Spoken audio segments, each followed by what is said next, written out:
From our point of view of where we sat in Rome, Latin America was very receptive to his message because they were living in a poverty situation that was a grinding poverty that was real, and they felt it. And he said, no, this thing about faith and justice, he said, if we are serious about this, and it's not just something on the paper, we really have to pray, because this is going to be a radical change. And if we promulgate this, we are going to lose our friends. We are going to find opposition, both on the civilian level and on the ecclesiastical level. People are going to oppose us, they're going to persecute us, and some of us will be killed. Well, talk about the proverbial pin drop.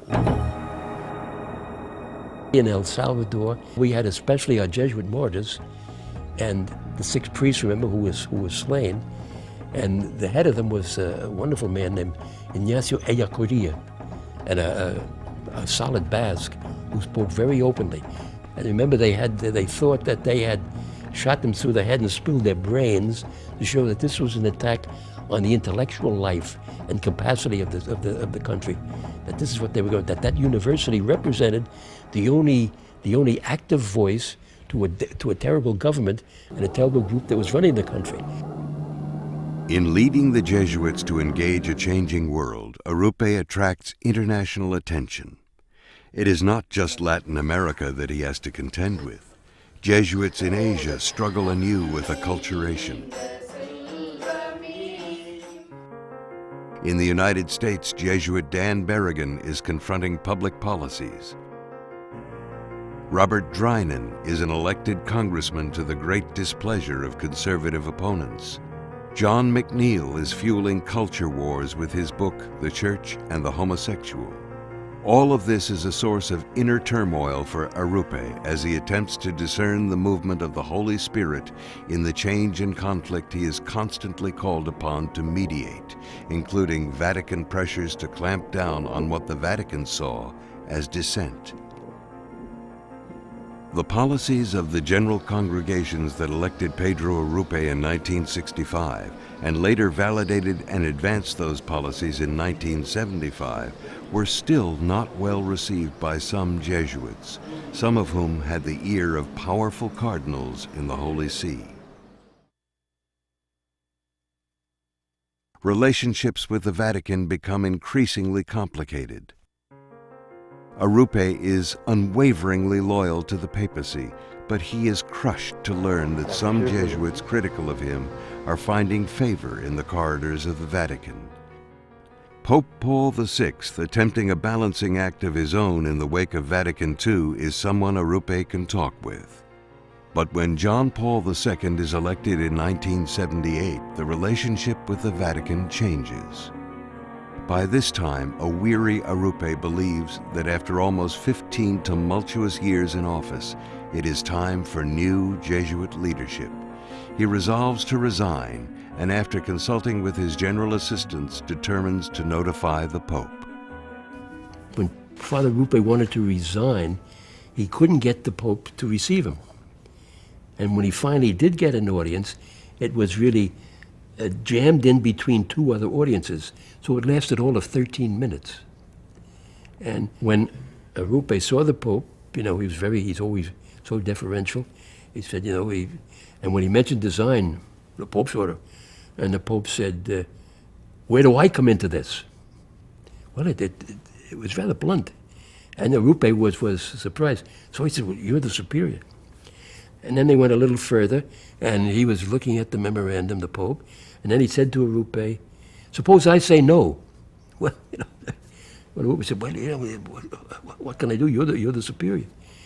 So at that point, the aides had come and they pulled him away. That was the end of the meeting. I think, the Pope, he didn't know what the results of his resignation would be, and he never wanted to deal with the unknown. So you didn't know who would be elected, so you couldn't tell what the outcome was going to be. And this Pope didn't want to go into anything where he could not already foresee the result. And whereas the Pope, John Paul II, had agreed to meet with Father Arrupe, to dialogue with him, and solve the problems around Father Arrupe's proposal to resign, the Pope simply wouldn't receive him in audience. That went on about 10 months.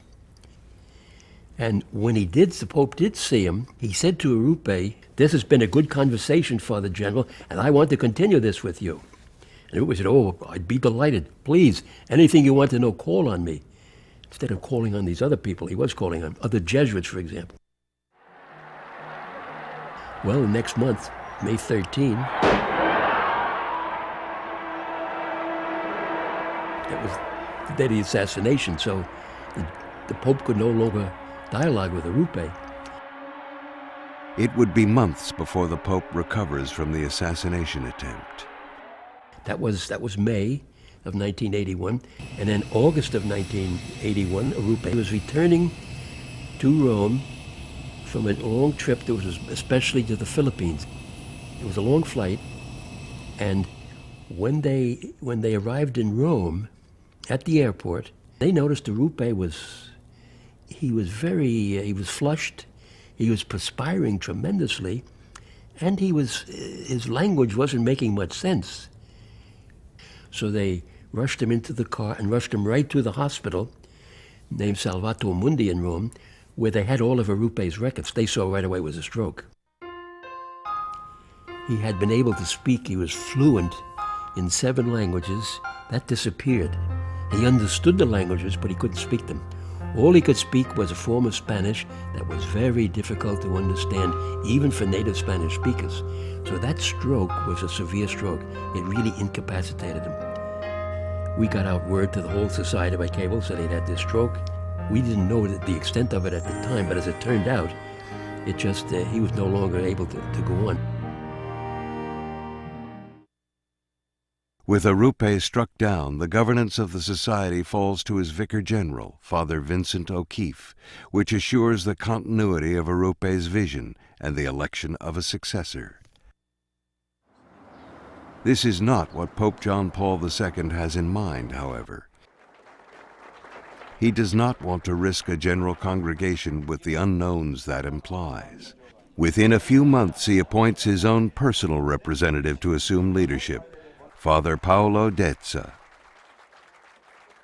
This direct intervention by the Pope in the governance of the Society of Jesus causes great consternation among Jesuits. They could not avoid the awareness that an earlier Pope, Clement XIV, had totally suppressed their society in 1773, a state of affairs that would last for more than 40 years. The last few days of February and the early days of March of 1982, we had all the Jesuit provincials in Rome. Then the final day of that meeting, we had an audience with the Pope.